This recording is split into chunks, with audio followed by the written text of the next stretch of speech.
শুধুমাত্র বিবাহিতরাই যে লক্ষ্মীর ভাণ্ডার পাবে এটা কিন্তু একদম ভুল ধারণা। যাদের বয়স 25 বছর হয়ে গেছে তারাই কিন্তু লক্ষ্মীর ভাণ্ডারের ফর্ম ফিল আপ করতে পারবে।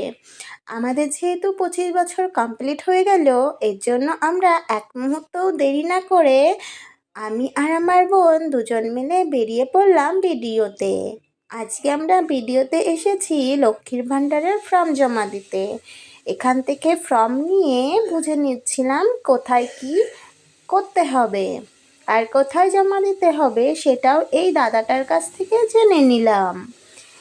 ভিডিওর ভেতর ঢুকে আমরা তো ফর্ম ফিল আপ করতে ব্যস্ত হয়ে পড়লাম, আর তারপরে বয়সটা ঠিক মতন হিসাব করে নিচ্ছিলাম যে কত বছর বয়স হলো। তোমরা কি কিছু দেখতে পেলে আমাদের বয়সটা কত হলো? এই নিয়ে আমরা দুজন ভীষণ হাসাহাসি করছিলাম। আমাদের এত হাসাহাসি দেখে পাশের কাকিমাটা আমাদের দেখে হেসেই দিল। কি করব বলো? তারপরে বলছে, তোমাদের বয়স নিয়ে এত হাসাহাসি করছো, আমারই হাসি পেয়ে গেল। আমাদের তো ফর্ম ফিল আপ করা হয়ে গেল, এখন আমরা পাসপোর্ট সাইজের ছবি লাগাবো। আর এই ছবি কিন্তু কমন লাগবে।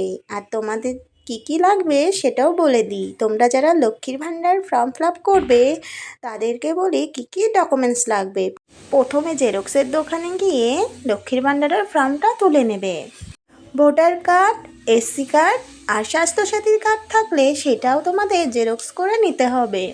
আর তার সাথে একটা ইম্পর্টেন্ট জিনিস হচ্ছে পাসপোর্ট সাইজের ছবি লাগবে।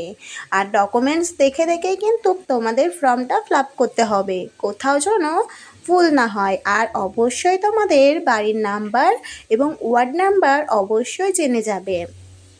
আমাদের তো ফর্ম ফিল আপ করা হয়ে গেল, এখন কিন্তু আমরা জমা দেব। জানি না কবে টাকা পাবো, কিন্তু যেহেতু 25 বছর হয়ে গেছে এর জন্য আমরা এক মুহূর্ত দেরি না করে দুজনা কিন্তু চলে এসেছি আমাদের কৃষ্ণনগর ভিডিওতে। তোমরা কারা কারা আমাদের মতন লক্ষ্মীর ভাণ্ডার জমা দিয়েছো অবশ্যই কমেন্টে জানিও। আর তোমরা 1000 না 1200 টাকা করে পাচ্ছ সেটাও কিন্তু জানাতে একদমই ভুলো না। এখন তো আমি ফর্ম জমা দিতে যাচ্ছি। আর এই ভিডিওটা তোমাদের কেমন লেগেছে অবশ্যই জানাতে ভুলো না। তোমাদের সাথে নেক্সট ভিডিওয় দেখা হচ্ছে।